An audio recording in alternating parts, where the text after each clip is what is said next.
ఇలా వేరే కార్యక్రమం ఉంటే అడిగి వేసిన కాంగ్రెస్ పార్టీలో సంస్థ కాంగ్రెస్ లేదని అది వేరే రకం జరిగింది. అయిపోయిన తర్వాత కోణాలు అంతా జరిగిన తర్వాత నేను లాస్ట్ అంతా అయిపోయింది. జన్ను మాది ఫోన్ చేసి నాకు ఫోన్ చేసి గిడికి రానంటే ఈ టైంలో ఎందుకు తీయనంటే అన్న నువ్వు రానా అని అన్నాడు. అన్న తర్వాత ఈ టైంలో గిట్ రావద్దు, అసలు ఏరియా చాలా డేంజర్ అని చెప్పినాడు. అన్న తర్వాత ఏం కాదన్నా ఇదంతా మన ఏరియా అన్న అన్నాడు. వద్దు లైట్ల కింద కూసుకోవాలని చెప్పిన. అన్న తర్వాత ఏం కాదన్న మంచి డేంజర్ ఏరియా అని నేను చెప్పినాడు. రమ్మని చెప్పాను. అక్కడ నేను పెగ్గు తాగిన వస్తే వాడు వచ్చిండు, మాట్లాడిన అతడు మాట్లాడు. అరే నువ్వు ఎమ్మెల్యేకి ఏం చెప్పినావు రా నా కోసం అన్నాడు. నేను ఎమ్మెల్యేకి ఏం చెప్పలేదు. ఎమ్మెల్యే అంత అభివృద్ధి పథంలో అందరూ దూసుకుపోతున్నాం. మా ఎమ్మెల్యే గారు ఎమ్మెల్యే గురించి చాలా మాట్లాడద్దు, ఇంతియాజ్ ఫోన్ చేయాలంటే ఇంతియాజ్ ఫోన్ చేస్తే అలా అంజడి గురించి ఏందని నాకు సెల్లు గుంజుకున్నాడు. అంటే నేను ఇంతియాజ్ చాలా మంచివాడు, అభివృద్ధి పథంలో దూసుకుపోతున్నానంటే నమ్మిచ్చిండు, పిట్టోలు పోసిండు, తలకు పెట్టిండు.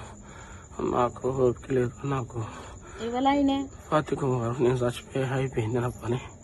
నాకు నా కుటుంబ సభ్యులకు మా ఎమ్మెల్యే గారు ప్రత్యేకంగా నా ఇండియా నా గ్రామ ప్రజలకు నేను ఏం చేసిందో వదిలిపెట్టాను. నా పరిస్థితి బాగలేదు. సాగు కన్నా మాటలతో లాస్ట్ చివరం దండం పెడతా. నా గ్రామ ప్రజలు బాగుండాలి. నాకు ఎటు పని చేస్తలేను, తప్పు చేస్తా మా గ్రామ ప్రజలకు క్షమాభిస్త చేస్తున్నా. నా ఆరోగ్యం క్షీణించిపోయింది. నాకు ఇదివరకే అనారోగ్యంతో 26 ఏళ్ళ నుంచి సుదీర్ఘ కష్టకాలంలో కష్టపడతాను మొత్తుకున్నా. సరే కానీ ఇట్లాంటి చర్యలు తీసుకొని నేను చంపుతాను ఇంత స్కెచ్ చేయలేదు. అందరు నా ఊళ్ళే, నా తమ్ములే, నా అన్నదమ్ములే, నా అక్క చెల్లెలే, నా కుటుంబం చూస్తా నా ఊరే అనుకుని ఎప్పుడైనా నా ఊరు ఏమైనా తప్పు చేసి నా ఊరికి గమనిస్తాను అనుకున్నా. కానీ ఇంత దారుణం కానీ పెట్రోల్ పోసి ధైర్యటు తగలబెట్టడం అంటే ఇంత దారుణం చూడలేదు. అతని విషయంలో ఇంతవరకు ఎన్కౌంటర్ చేయాలని పోలీసు వాళ్ళకు చేయలేదు. ఎన్కౌంటర్ ఎందుకు చేయలేదు? ఒక జీవిత ఖైదు పడ్డాడు వాడు. వాడిని ఎందుకు వదిలిపెట్టారు పోలీసు వాళ్ళు? వాడిని ఎందుకు ఎన్కౌంటర్ చేయలేదు? వాడు పట్టవగలు పెట్రోల్ పోసి వద్దని స్కెచ్ చేసి ఇలా నేను అర్థం చేసుకోలేదు.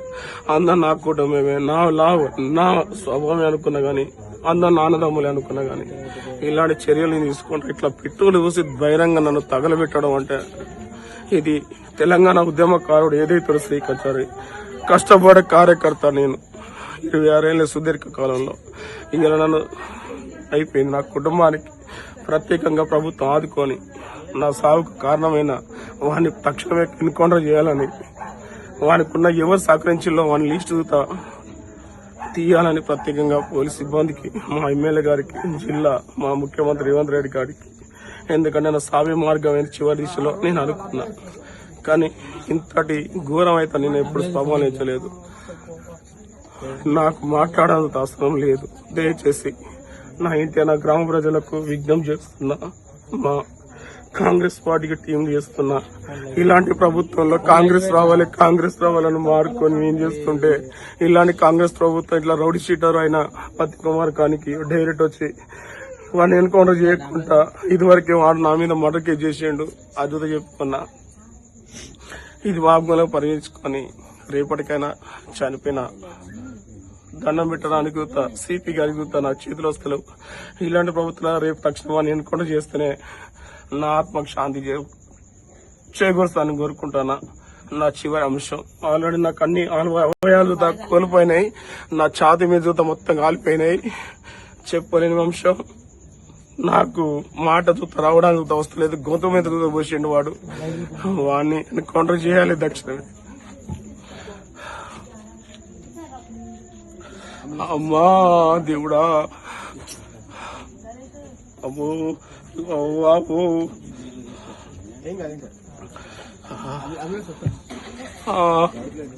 అమ్మా దేవుడా.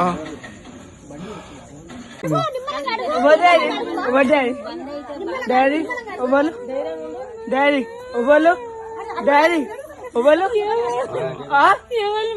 ఓబలు okay Obalu Obalu Obalu daddy daddy Obalu daddy చెప్పు డాడీ.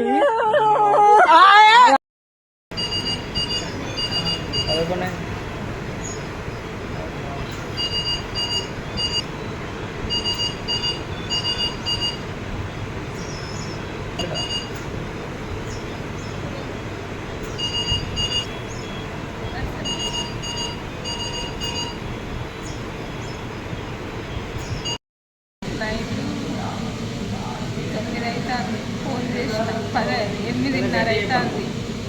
ఫోన్ చేసిన చేస్తే వస్తాన లక్ష్మి అని అన్నాడు. అంటే సరే ఇవన్నీ అన్నా. అంటే ఇక మళ్ళీ ఏం చేసిండు, మళ్ళీ ఎవరు ఫోన్ చేసిండు, జన్ను మధును సంపదు ఇద్దరు ఫోన్లు చేసి ఆయన నాటికి రప్పించుకొని ఇక ఎట్లా కెచ్చేసిల్లో, ఇక ఏ రకంగా వేసిల్లో ఇక వేసి ఇక నా భర్త మీద అట్లా ఆయన ఇక పోయినాక కథం అక్కడ కోట్లింగాల గుడి ఇక చీకటి ఉన్నది కదా, 9 అవుతుంది. ఇక కథం పెట్రోల్ పోసిళ్ళు, అగ్గిపుల్లకి వెనక మార్లేనే ఇక ఎవరు పత్తి కుమార్ గారు పోసిండు. ఏమన్నా గొడవలున్నాయి వాళ్ళిద్దరికి? వాళ్ళిద్దరికి ఏం గొడవలు లేవు కానీ అంటే ఇక మధ్య వరకు ఇక వాడు అంటే ఇక ఆయన ఒక మర్డర్ చేసిండు కదా, మర్డర్ చేసి వచ్చి మరి ఏం చేసిండు, ఇక సరే తీయి ఇక తమ్మి మంచిగుండు, వాళ్ళ అమ్మ ఉండు వాళ్ళ నాన్న తెలిసిన వాళ్ళు అన్నట్టు, తమ్మి నువ్వు చెప్పరా తమ్మి, నువ్వు గంత పెద్ద మనిషివి కదా, చెప్పు తమ్మి, నువ్వు చెప్పి తింటాడు తమ్ముడు అని అంటే, తమ్మి నువ్వు ఏదైనా షాప్ పెట్టుకో అని చెప్పిండు. వానికి ఏం అన్యాయం చేయలేదు, మంచిగా మాట్లాడిండు, చేసిండు, కాంగ్రెస్ పార్టీలోకి తీసుకుపోయినాక ఇవన్నీ వీడు మళ్ళీ ఈ మధ్యలో అయిపోయినాక ఎమ్మెల్యే గెలిచినాక ఇక తర్వాతలో ఇక ఈయన మీద ఎమ్మెల్యేకి చెప్పుడు, అట్లా ఇట్లా ఇది అది అని చెప్పుడు. అయితే చెప్పుకొని పోనీతి మన గురించి తెలియదా, ఎమ్మెల్యే సార్కు తెలుసు అని మేము అనుకున్నాం. సప్పుడే ఊకున్నా ఇక ఏం లేదు. ఒకసారి మొన్న 3 నెలల కింద నుంచి ఇక ఫోన్లు చేస్తాడు. ఇక ఫోన్లు చేసి మహేష్ అన్న ఇగో అప్పుడు నువ్వు తీసుకుపోయినావు, నువ్వు చెప్పినావు ఎమ్మెల్యే ఇక ఏం చేసిండు, ఇక ఆయన కొంచెం ఇక అన్ని మళ్ళీ సిచ్చుర పనులు చేస్తాంటేనే ఎమ్మెల్యే అన్నాడు కదా మహేష్, వాడిని తీసుకొచ్చింది నువ్వే కదా అంటే, నువ్వే తీసుకురమ్మన్నావు కదా సార్, నువ్వు తీసుకురమ్మంటే నేను తీసుకొచ్చినా కదా, నాదేం తప్పు ఉన్నది, మంచిగా ఉంటాడు అనుకున్నా కానీ ఇట్లా చేస్తాడు అనుకోలే కదా అని అంటే, సరే తీగ పని వద్దు వాడి పార్టీలో అవసరం లేదన్నాడని పార్టీ నుంచి తొలగించేసినాక ఇక ఏం చేసిండు, మళ్ళీ నువ్వు చెప్తేనే తీసుకుంటాడు, నువ్వు చెప్తేనే వింటాడు ఎమ్మెల్యే అని 3 నెలల కాంచెలు ఫోన్లు చేస్తాడట. చేసి నన్ను చిత్రహింసలు పెట్టుడు, వాళ్ళతోటి ఇట్లా అట్లా అని చెప్పుడు, వాడు నన్ను ఏం చేస్తాడు ఎందుకు అని ఈయన సపరేట్. ఇక రాత్రి ఏం చేసిండు, ఇక మంచిగా టికెట్ చేసిండు, పెట్రోల్ పోసిండు. వాళ్ళు వానికి ఏమన్నీ అని చేసిన లంజకొడుకు ఊరు శిక్ష వేయాలి. లంజకొడుకు నా భర్త ఎంత అవస్థపడతాడన్నా